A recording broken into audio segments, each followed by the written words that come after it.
Com relação ao trabalho, o Matheus ontem me chamou lá, né, e falou que não tava mesmo conseguindo entrar nos links, enfim, e na verdade eram dois textos em PDF, e acho que é isso que estava dando problema, ele não conseguia, né?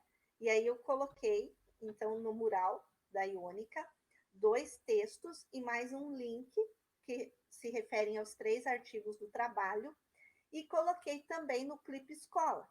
Então, né, para que vocês possam ter acesso a esse material. E aí, daí o Matheus já me deu a devolutiva, dizendo que lá pela Iônica dava para abrir, né? Então, é, faz a leitura pela Iônica e faz o teu texto e coloca lá na Mestre para mim, certo? Não deixa para a última hora, por favor, eu estou pedindo encarecidamente, porque, né, vocês daqui têm 10 dias para finalizar o trabalho, e daqui 10 dias eu já tenho que encaminhar as questões para o próximo simulado. Então, assim, vai acumular muito meu trabalho de fazer a leitura do trabalho de vocês, mais as questões do simulado, que são somatórias e tudo mais, então complica um pouquinho a minha vida, gente. E aí eu vou ficar muito brava para quem deixar para a última hora, né?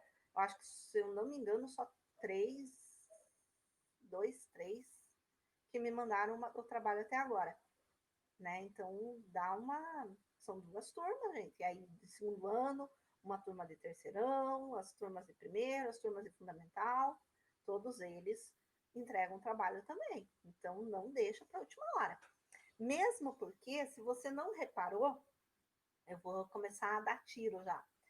Se você não reparou, você tem a aula de hoje, a aula da semana que vem, e na próxima já é revisão para o próximo simulado.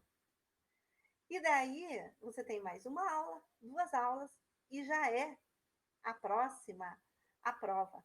Então, você tem 40 dias para terminar o terceiro bimestre já, sabe? E 40 dias passam num instante.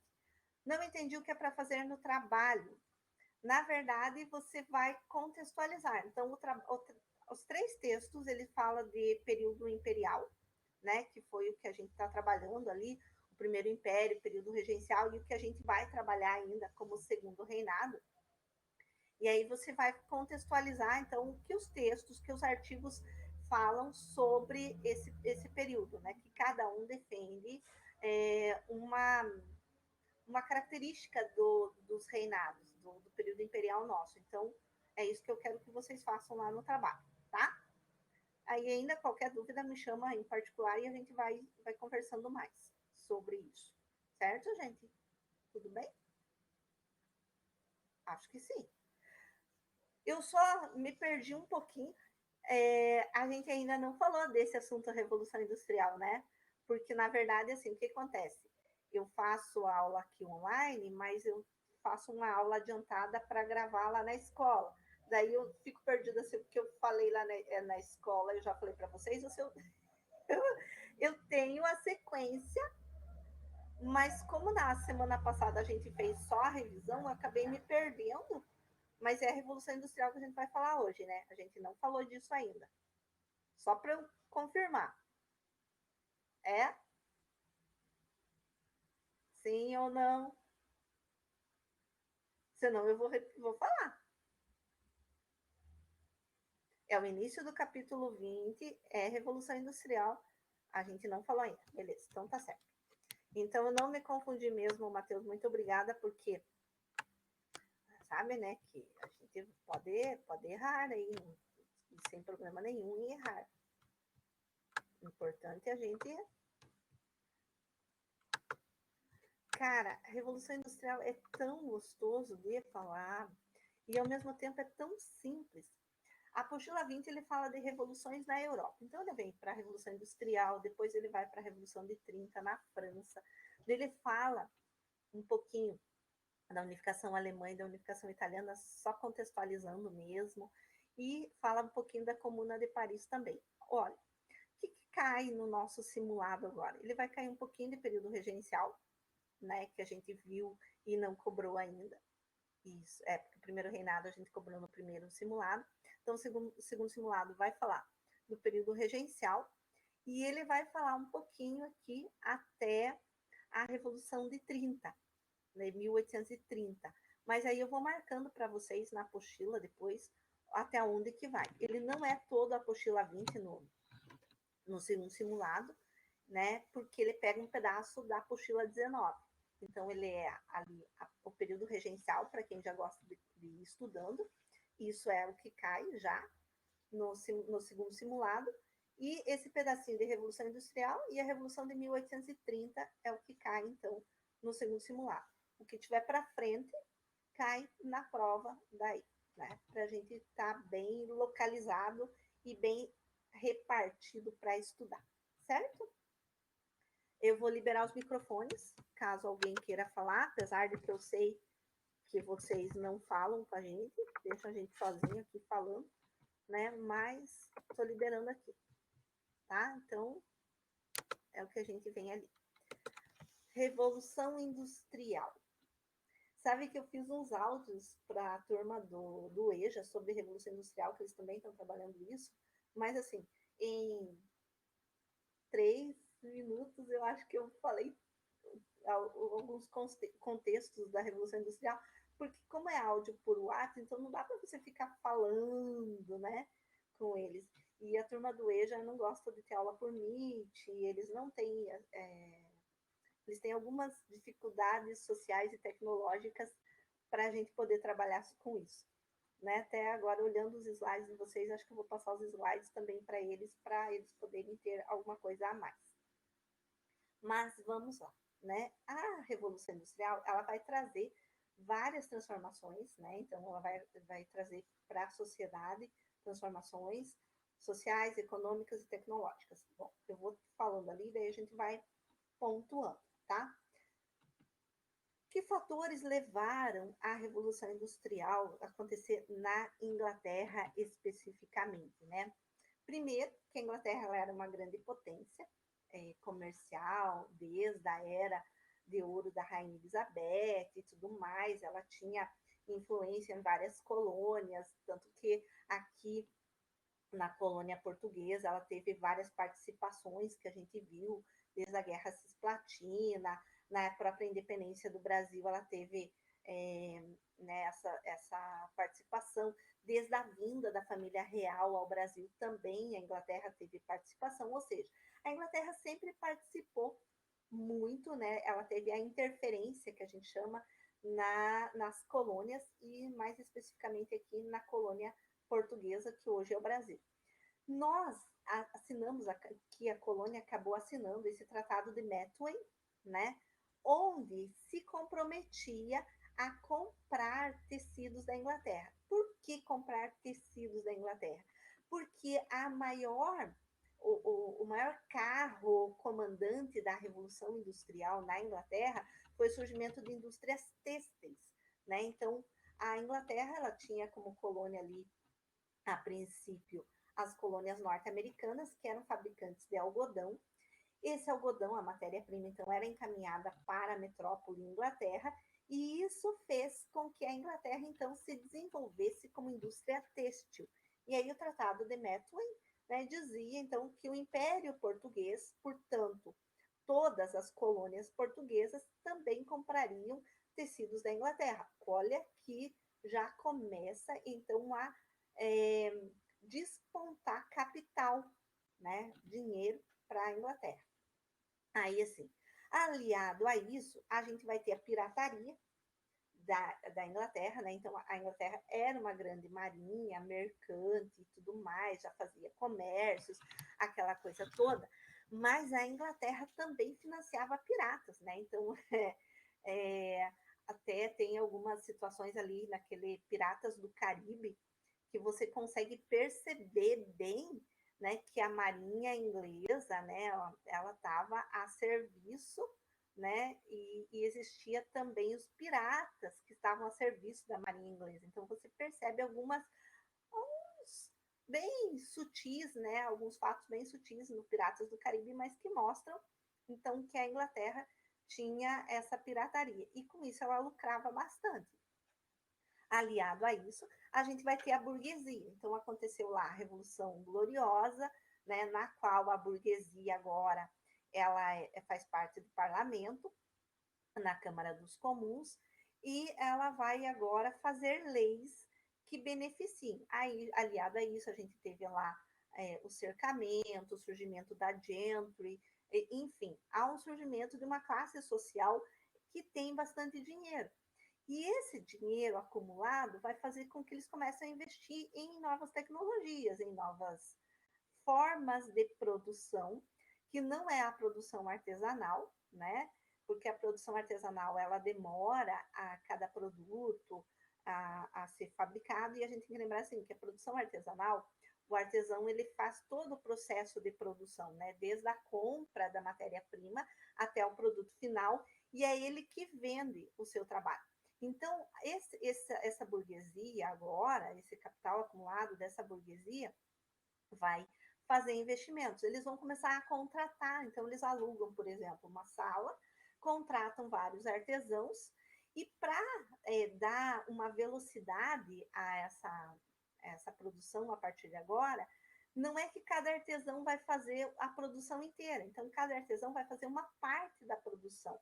Ainda é uma produção artesanal, mas em forma de manufatura, ou seja, né, ele não faz toda a produção, né, o artesão não faz toda a produção e não é ele que vende o resultado do seu trabalho. Agora ele vende a sua força de trabalho, né? Então a gente há uma alteração dentro das relações sociais e econômicas, inclusive dentro da Inglaterra, mas a gente ainda não está na industrialização propriamente dita, né? A gente está no início. E por que a Inglaterra ela vai ser agora a sociedade ou o país que vai conseguir fazer a revolução industrial? Aliado a tudo isso, ainda a gente tem a burguesia calvinista, e a gente tem que lembrar que o calvinismo, uma das características do calvinismo é o da predestinação, né? E junto com isso, as regras pregadas pela doutrina calvinista, tem aquela que diz que se você está sendo então abençoado, você está enriquecendo. E para isso você pode inclusive explorar o outro, coisa que na Igreja Católica não se pode, né? Porque explorar o seu irmão é errado. Mas na burguesia calvinista, então, né, pela doutrina calvinista, isso não era errado. E aí há o acúmulo, então, de investimentos em algumas áreas. Junto com tudo isso, né, a gente já falou que essa mão de obra vai ser excedente. Por quê? Porque vai ter o êxodo rural causado lá pelos cercamentos, muita gente vai vir para as cidades, perdendo seus empregos no campo, e aí essa mão de obra excedente ela vai ser muito barata, né? E ela vai ser despreparada para trabalhar nas indústrias, porque trabalhava no campo, né? E aí o surgimento do proletariado, mais na frente aí quando surgem as indústrias. Então esse êxodo rural, além dessa mão de obra excedente, barata e despreparada, vai ter um aumento populacional nas cidades, né? Ocasionando pobreza. Muitas dessas pessoas vinham para cidades e elas acabavam morando em cortiços, que é uma espécie de casa dividida por várias famílias, né? E aí há também a nutrição deles não vai ser adequada, porque eles vão estar empobrecendo, eles não ganham o suficiente, eles ganham por produção, enfim, né? Trabalham 16, 18 horas por dia. Há uma mudança social bem interessante, que é a mudança da hora do relógio, né? Que eu falo na sala de aula que eu detesto a hora do relógio, porque tem dia que você consegue terminar a aula em 20 minutos, mas você tem que estar dentro da sala de aula 50 minutos ocupando os teus alunos. E tem dia que você tinha que dar aula de 2 horas e 50 minutos bate o sinal e você tem que interromper o teu raciocínio, interromper o raciocínio do aluno, que só vai te ver dali 2, 3 dias, e aí ele tem que retomar aquele raciocínio que ele estava naquela aula para ele poder dar continuidade ao assunto. Então, a hora do relógio, ela, na minha opinião, ela é péssima. Eu nunca acordo na hora que eu tenho vontade, porque desperto o relógio e às vezes eu não estou com vontade de levantar. Eu nunca como na hora que eu tenho vontade, porque inúmeras vezes, principalmente quando a gente está trabalhando no presencial. 11h30, tua barriga está roncando de fome, mas você não pode sair 11h30. Você tem que ficar até a hora que bate o sinal. O próprio Big Bang, aquele relógio lindo, maravilhoso, construído lá em Londres, ele foi construído para ser a hora do relógio para os operários. Né? Então, ele é bem no centro de Londres, onde existiam várias indústrias, porque quando ele badalava lá, os operários sabiam que estava na hora de entrar, o que estava na hora de sair, o que estava na hora do almoço, enfim. Eles deixaram de ter a hora natural, né, de que o seu corpo, o seu organismo, a própria natureza, né, porque eles eram do campo. Então, por exemplo, um dia como hoje, eles não estariam plantando, eles estariam dentro de casa, mas em outros dias eles estariam de madrugada plantando, almoçariam 10 horas da manhã, porque acordaram às 3, enfim, né, era pela ordem natural. A partir do momento que eles vieram para as cidades, eles têm a hora do relógio, que eu não gosto, e isso é uma opinião minha, tá? Então não tem nada a ver. Aliado a tudo isso, dentro da Inglaterra, a gente tem uma abundância de ferro, que daí para a construção de ferrovias, para o escoamento, então, da produção dentro da Inglaterra. Aí o tempo do relógio corre. Meu Deus do céu. São bem poucos slides aqui, tá? A gente tem, né, dentro da história, a primeira fase, então, da Revolução Industrial, que é essa que eu falei, do carvão, que eu acabei não comentando, que era a matéria-prima para as indústrias, tanto que tem uma parte da tua apostila, deixa eu ver aqui se é na tua apostila, porque acaba que eu vejo muito material. Lá na tua apostila, lá na página 18 e 19, no infográfico, que ele fala de Manchester na era industrial, ele mostra exatamente, né, a questão de como que eram as fábricas. Eu não sei se vocês estão com a apostila em mãos, mas se tiver, vai lá e ele vai estar falando da contaminação, né? Então, dessa primeira fase da Revolução Industrial, tá? Fala da contaminação, que é a fumaça das fábricas. Vou pegar aqui para ver aí. Fumaça das fábricas, resíduos descartados, contaminaram o ambiente. Qual é a diferença da primeira fase da Revolução Industrial no século XVIII para as indústrias do século XXI, que dizem que não poluem, mas a gente sabe que a realidade é outra. Mas tudo bem. E aí ele fala também da iluminação escassa, as ruas pobremente iluminadas, poucas luminárias de querosene que geravam claridade insuficiente. Ele está falando aqui de Manchester, então, que era uma cidade industrial. Daí, os bairros proletários careciam de serviços públicos básicos, como saneamento básico e acesso à água potável. Diferente do que, gente? Vai dizer que assim, vamos pegar a Ponta Grossa, que é uma cidade de 400 mil habitantes. Todos os bairros de Ponta Grossa têm esgoto e água potável. Água potável até pode ser, mas esgoto em toda a cidade? Sei não, tá? Proletarização. E não é no centro da cidade que está faltando, né? Sempre é nos bairros proletários. Nos bairros mais pobres da cidade é que falta alguma coisa. Proletarização. Os trabalhadores deixaram de dominar um ofício para comporem apenas uma parte do processo da cadeia de produção, que foi o que eu comentei ali com vocês, né? Então, o artesão, ele fazia todo o processo artesanal, desde a compra da matéria-prima até a venda do produto final. A partir do surgimento das manufaturas e depois das indústrias, todo mundo faz uma parte da produção. Eu mesma, aqui em sala de aula, eu faço uma parte da produção do conhecimento de vocês, que é a história. Aí vocês têm a outra parte, que é a matemática, a outra parte, que é a física, a outra parte, que é a geografia, e uma complementa a outra até formar o teu conhecimento, né? Que é o conhecimento para você poder atingir as suas próximas metas. E aí depois, você é engenheiro. E aí você vai ser engenheiro e você vai ter alguma área de conhecimento na tua engenharia. Você vai ser civil, ou vai ser elétrico, ou sei lá o que vai ser. Né? Então, a gente acaba nos colocando dentro de quadradinhos. A gente nunca tem o conhecimento amplo de tudo. Aí você sabe pinceladas de cada situação. Nas indústrias, para que, não vou trabalhar, vou ser operário da indústria, vai ser a mesma coisa, né? Eu já contei para vocês, o meu pai trabalhou 33 anos, 34 anos numa empresa, em que ele entrou como operário, é uma indústria, entrou como operário nessa indústria, ele passou a apertar um botão de plana, para fazer plana, que eu não sei para que serve, e ele ficou 35 anos apertando o botão de plana, né?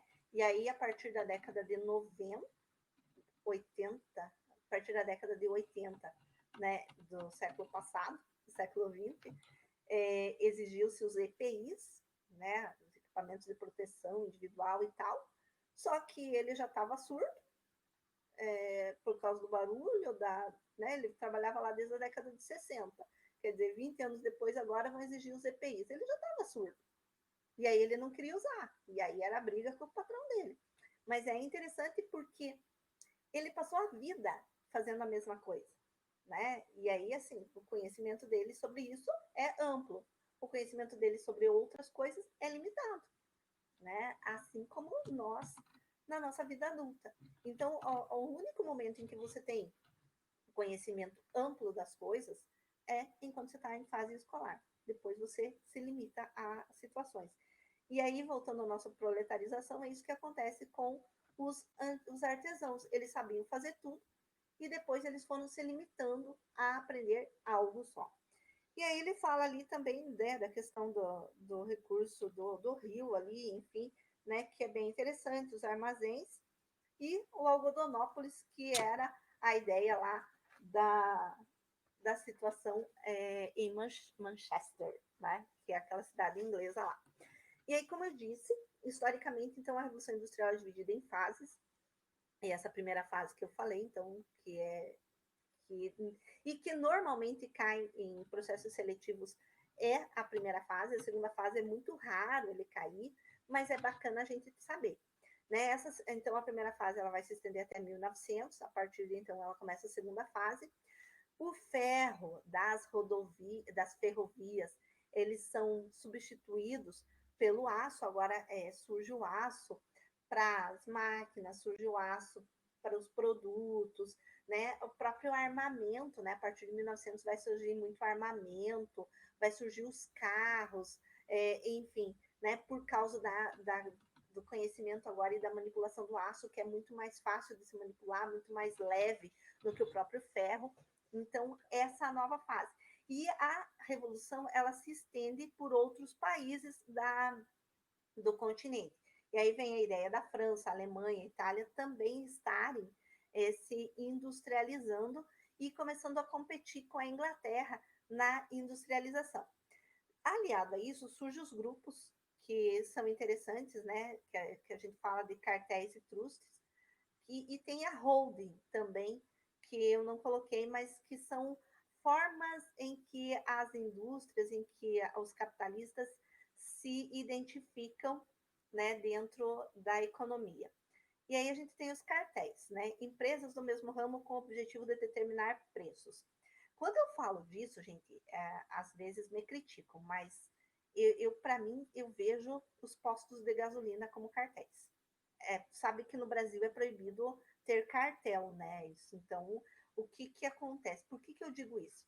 Porque se você for num posto de gasolina de bandeira ESSO, ou num posto de gasolina de bandeira Shell, ou seja lá de qual bandeira for, o preço do combustível elevaria em torno de 1 centavo, 2 centavos.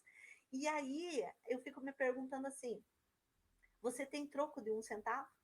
Você tem 1 centavo, 2 centavos para dar no posto para pagar essa diferença? Então, a ideia, eles fazem essa diferença de 1 centavo, 2 centavos, para que o Ministério Público não os acuse de cartel. Mas eles são empresas do mesmo ramo, né? Eles determinam o preço do combustível, você pode ir em qualquer posto. Agora, até o posto lá na Baldino Táxi, próximo ao Colégio Júlio Teodorico, tem 2 postos, né? Um na frente do outro. Antigamente, a Baldino Táxi era 2 vias, né? Vai e vem. Agora ela só desce. Mas é interessante a gente pensar que aqueles postos de gasolina ali, um na frente do outro, eles eram concorrentes até alguns anos atrás. E que a concorrência era a diferença de um centavo. Então, tanto fazia. Hoje, aqueles dois postos pertencem à mesma rede, mas é bacana quando você sair, né, e dar uma olhada, veja que faça pesquisa para você ver. Não há grandes diferenças entre os postos de gasolina. Então, eu os considero cartel. Ficou claro o que é um cartel? Sim ou não? Eu acho que sim, né? Porque, deixa eu ver aqui quem me responderam. Beleza. Gente, qualquer coisa que eu estiver falando demais aí, me cortem, porque vocês sabem que eu gosto de falar, né? Já viu? Trusts. Empresas detentoras da maior parte do mercado se fundem para manter o controle da produção. Tem alguma trust, de repente, aqui na nossa região, que empresas detentoras da maior parte do mercado se fundem para manter o controle da produção? Elas eram, por exemplo, é, de, elas eram concorrentes e acabaram se fundindo para poder controlar a produção. Alguém lembra de alguma trust ou de alguma característica parecida com isso? Alguma empresa que se fundiu. E aí ela acaba até trocando de nome às vezes. E aí ela vai ter o controle da produção.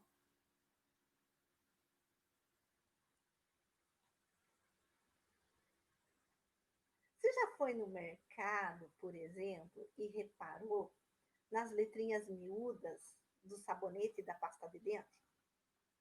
Ó, o Matheus está digitando, vamos ver o que o Matheus está digitando. A compra da Embraer é um fato, né? Mas assim, eu queria mais próximo de nós, assim, pra gente perceber bem. Mais próximo de nós, o que será que se fundiu, até mudou de nome e tudo mais? Unilever é uma, isso mesmo, né? Até a Gabriele está falando da Unilever, mas eu já falo da Unilever. A Unilever é uma trust, tá certíssima. Gente, eu não fui olhar nos papéis, assim, mas olhando de uma forma leiga, veja o que eu tô falando, olhando de uma forma leiga, na minha impressão, a Ambev é uma trust, porque a Ambev era a empresa de cervejaria qual? O que era antes de ser Ambev?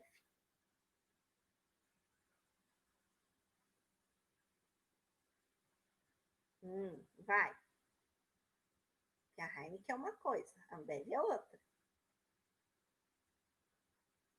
O que era ali, aonde hoje é Ambev, era o quê?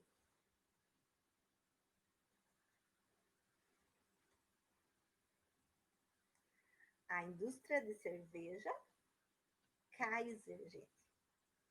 Ali onde a Ambev hoje era a Kaiser. Isso mesmo. A Kaiser chegou há uns anos atrás, se instalou e tudo mais. E aí, de repente, surgiu a Ambev. E o que é a Ambev? A Ambev não é empresa que vai manter o controle da produção. A Ambev não distribui várias marcas do produto? Ou eu estou enganada? Porque eu posso estar enganada, como eu disse, eu não fui lá nos documentos da Ambev para saber se ela é uma trust, se ela é uma holding, se ela é um cartel, ou se ela eu não fui. Mas olhando a grosso modo, de leigo, né, me dá a impressão de que a Ambev ela é produtora de marcas de cerveja e ela distribui várias marcas, não é isso? Ou eu estou enganada?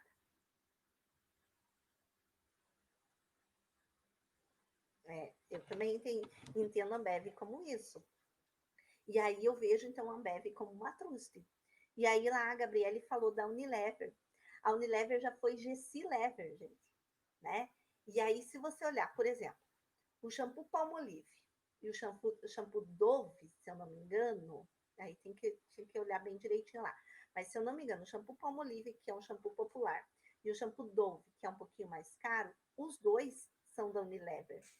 Significa que a Unilever ela é uma truste que ela controla toda a produção e todo o mercado, né, de produtos, né, e aqui eu usei como exemplo o shampoo, mas pode ter o sabonete, pode ter a margarina, pode ter inúmeros produtos. E a gente acaba comprando pelo nome comercial, e nem sempre o nome comercial ele é o nome da empresa que fabrica, né? Então, quando você for no mercado agora, comece a olhar lá assim, sabe? Tipo, não, mas espera aí, esse aqui tem preço diferente e é da mesma empresa que é a Unilever, que seja lá a Truste que você quiser encontrar, certo? E uma outra que eu não coloquei aqui é a holding. O que é a holding? A holding são empresas de diversos ramos em que elas se fundem em um único nome, né? Por exemplo, vamos ver o que o Carlos Eduardo está escrevendo ali. Pode escrever, Carlos. O que é uma holding? Empresas com diversos ramos sob a detenção de um grupo acionário, né? Então, isso é uma holding. Vamos ver, Lê. Vamos ver, Carlos, está digitando o quê? Desculpa, eu tinha me confundido aqui. Beleza, tem problema. Sabe aonde que eu vejo uma holding? No grupo Silvio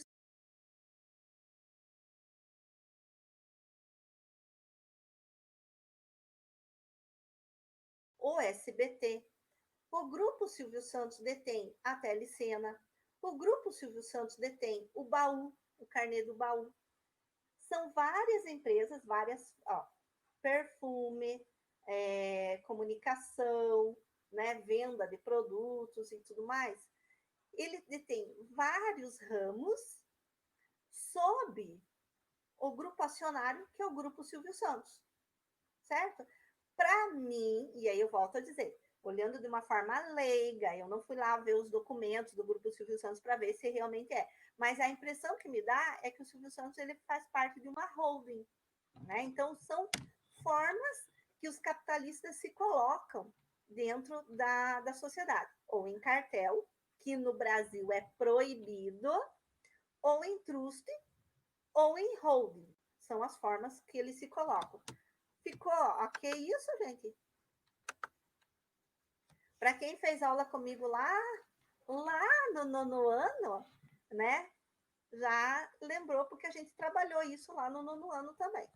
Né? Então, no oitavo, nono, sei lá, mas a gente trabalhou isso já no ensino fundamental. Então, que daí até eu pedi holding. Eu vou escrever aqui embaixo. Holding. Né? É assim que se escreve. Beleza, Emily? Imagina, sem problema. É que a holding não está na apostila de vocês. Acho que por isso que eu acabei não colocando nos slides. Aí, a gente tem aqui, então, alguns movimentos de operários que vão acontecer depois da Revolução Industrial. Então, vamos voltar um pouquinho. Eles trabalhavam 16, 18 horas por dia, eles ganhavam por produção.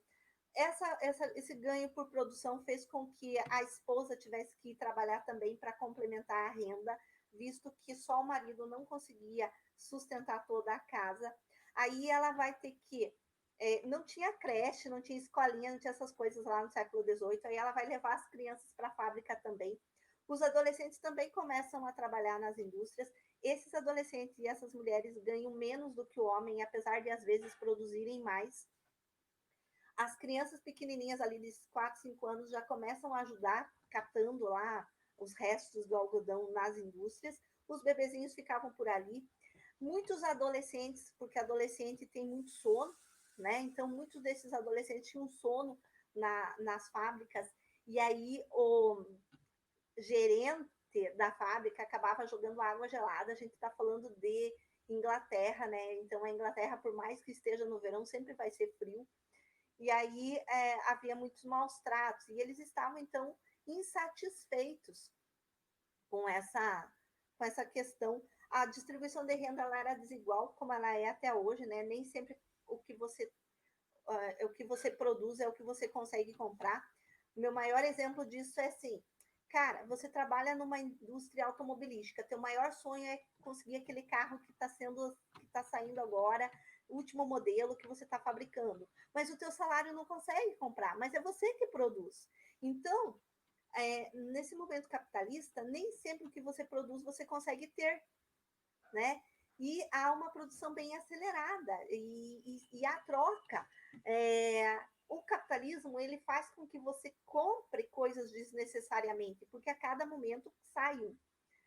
Qual é o meu exemplo? Você acabou de comprar um celular, teu celular é o celular HXYZ2 e ele é maravilhoso. HXYZ2, ele capta inclusive a luz da lua, ele é show de bola. Mas você fez ele em 12 vezes, porque ele é muito caro, e você fez em 12 vezes. Quando você está terminando de pagar a 10ª prestação, a rede, né, vai lá e faz assim, o celular HXYZ3. Cara, ele é muito lindo. Por quê? Porque ele tem 1 milímetro a mais de tamanho, né? E porque agora, ao invés de captar somente a luz da lua, ele também vai captar uma foto tua embaixo d'água. Olha que interessante, porque nós moramos próximo realmente, né, à rede, ao mar, então a gente precisa de um celular que capte a minha foto embaixo d'água. E aí eu estou na minha 10ª prestação e você fica enlouquecido, ensandecido, porque você quer aquele celular de última geração, porque senão você vai ficar além ou aquém daquele grupo que você vive. Isso é a produção acelerada. Isso é o que o capitalismo faz. Você comprar coisas desnecessárias. E comprar essas coisas desnecessárias aumenta a desigualdade social. A distribuição de renda, ela é social. Porque para um X daqui do nosso grupo, que eu não vou nomeá-lo, comprar o XYZH2 ou H3 está tudo certo, porque para ele é como se ele tivesse ido comprar arroz e feijão. Mas para mim, para a maioria de nós que estamos na sala aqui, é absurdo. E aí a gente fica lá com o antiguinho, né? Porque a gente não consegue ter essa igualdade social que a Revolução Industrial vai trazer para nós. Deixa eu só ver o que falaram aqui. Esse celular é bom. Eu também acho. Mas não adianta, Chico, porque ele não consegue tirar foto enquanto você está andando na tua mobilete. Né? Então, não tem jeito. Então, nesses movimentos sociais que acontecem, as reações que vão acontecer, a primeira é do Lud, né? Um cara que ele vai organizar uma manifestação e a ideia dele é quebrar as máquinas das indústrias, né? Porque ele acha assim, se ele quebrasse, né, ele e o grupo quebrassem as máquinas, essa desigualdade social diminuiria, essa produção acelerada iria diminuir e as condições sociais do proletariado iriam melhorar. Essa era a ideia do Lud, né? Um movimento chamado de ludismo. Obviamente que isso não vai funcionar, mesmo porque existia uma lei de enforcamento àquele que destruísse o patrimônio do outro, né? Isso na Inglaterra. E aí eles ganhavam por produção. Com a máquina quebrada, não se tem como produzir. Se não se tem como produzir, não se tem como ganhar. Ou seja, diminuiu o salário deles. Mas, né, não se pode desconsiderar esse movimento ludista, porque ele foi um movimento de reação dos operários em que os capitalistas perceberam, opa, algo está acontecendo. Eles estão insatisfeitos e eles são maioria. O que não acontece com mudanças? Porque a gente esquece que a gente, povo, é maioria. E que a gente pode transformar o mundo. Sabe, tem uma charge que fala assim, né? Tem um grupo de políticos em cima e o povo segurando os políticos aqui assim. Se o povo se movimentar, eles derrubam essa classe que está nos oprimindo. Mas a gente prefere ficar segurando eles e não nos movimentarmos. É essa a ideia socialista que a maioria dos capitalistas tem medo de que o povo se movimente, porque se o povo se movimentar, derruba quem está no poder. Aí é a nossa consciência, né? Aliada a isso, vão surgir essas associações de operários, essas trade unions. O que são as trade unions? grupo de operários que se reúnem, não é sindicatos ainda, mas que se reúnem para tentar melhorar as condições da sociedade, do proletariado, né? Porque agora a gente tem as duas classes sociais bem distintas, a burguesia e o proletariado. E aí eles começam, então, a se movimentar. Então, já que teve o ludismo, vamos formar as trade unions, né? E vamos pensar, porque eu só consigo mudanças não é na violência, não é no quebra-máquinas, é no pensar e encaminhar propostas de mudanças. Só reclamar também não funciona. Ah, eu reclamei. Tá, mas qual que é a solução daquilo que você reclamou? Porque só reclamar por reclamar, todo mundo faz, sabe? E aí, se todo mundo faz a reclamação, mas cadê a solução para aquele problema que você está reclamando? Né? Então, antes de reclamar, pense numa solução e aí reclame e já coloque o teu ponto de vista. Senão nem reclame, porque daí não adianta. Né? Aí você vai estar com a maioria aí, que é a maioria que reclama do governo federal, estadual, municipal, do ciclano, do beltrano, e acaba levando, inclusive, isso para questões pessoais, que não tem nada a ver. Essas trade unions, essas associações de operários, resolveram, então, fazer uma carta, escreveram um documento, que é chamada Carta do Povo, ou movimento cartista, ou movimento cartismo, no qual eles colocaram, né, então, para o parlamento, que o sufrágio deveria ser universal, ou seja, que independente da sua renda, que até então era censitário, o voto deveria ser para todos. Todos deveriam votar, não somente alguns, ou não somente a burguesia, ou não somente a elite, né? E que deveria haver a participação de operários no parlamento. Por quê? Porque a ideia de participação de operários, quer dizer, vão levar propostas diferenciadas, estou atendendo o horário ali, que é a hora do relógio, né? Levar propostas diferenciadas para o parlamento votar. Só que essa carta ao povo, ela tem os dois lados, né? Então a gente tem que pensar assim: o parlamento ele é eleito pela burguesia, ok. Mas se o parlamento votar a favor dos operários, a burguesia não mais vai financiar as eleições. Mas se o parlamento votar contra os operários são a grande massa. É, as, ou é o nosso parâmetro eleitoral do momento. Os caras que se candidatam, eles até podem ter boas intenções, mas dependendo de quem está financiando a sua campanha, ele vai, de repente, votar em situações contra a própria classe dele, né? E se ele votar contra a própria classe, que foi quem o elegeu, porque estava acreditando nas suas propostas, nas próximas eleições ele não consegue. Por quê? Porque a classe está contra ele naquele momento. Então, ser político é lidar sempre com os dois lados, né? Então, esses são os movimentos de operários que acontecem dentro da sociedade inglesa. E aí, né, lógico que se a gente tivesse tempo amplo a falar de Revolução Industrial, a gente falaria assim, quase o bimestre inteiro, né? Porque aí você vai para as leis trabalhistas que vão acontecer, a escola não era obrigatória, depois a escola passa a ser obrigatória por 2 horas, aí tem proibição de trabalho infantil nas minas, mas aí eles só podem trabalhar 8 horas e não mais 12.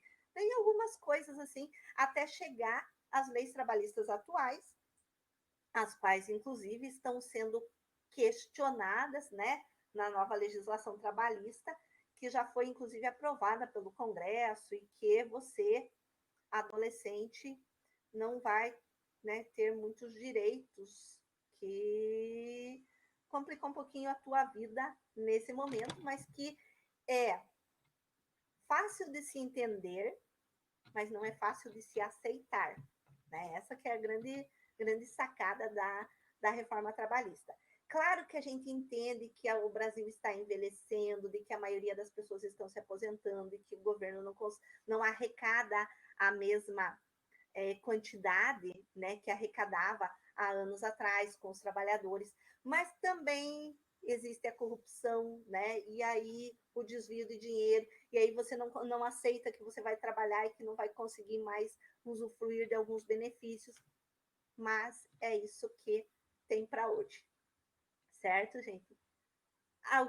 Algum questionamento, alguma dúvida? A gente tem aí 3 minutinhos, e aí a gente já vai conseguindo ir encerrando. Conseguindo ir encerrando é para acabar, né? Mas aí, gente, o que vocês têm para discutir nesse momento?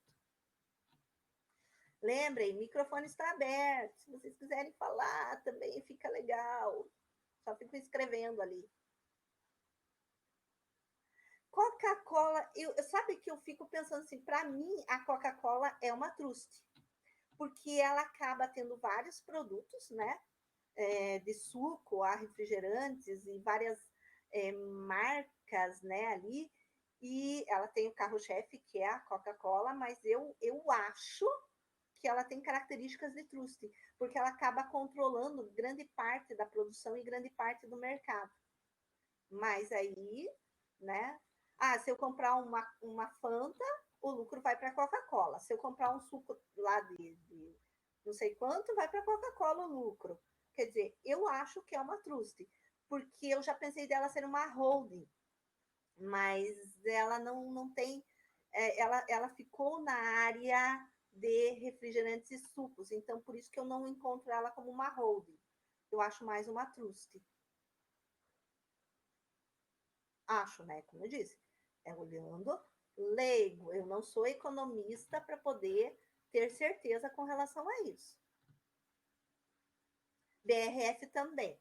BRF eu também acho que ela é uma truste, né? Apesar de ela ter vários segmentos, mas ela ainda ficou no ramo de alimentação, né? E aí por isso que eu acho que ela é uma truste. Ela tá no ramo de alimentação, apesar de ter vários tipos de alimentos. Né? Mas aí, repito, não sou economista. Eu olhando a característica de uma truste e olhando de uma forma leiga as coisas. Imagina. Lembrando, façam o trabalho. Agora não tem desculpa. Tá lá na plataforma, tá na Iônica também. Tá na Iônica e tá no Clipe Escola. Vou esperar esses trabalhos essa semana aí. Tá? Beijo. Quem não tiver dúvida pode ir saindo. Até semana que vem. Tchau, gente.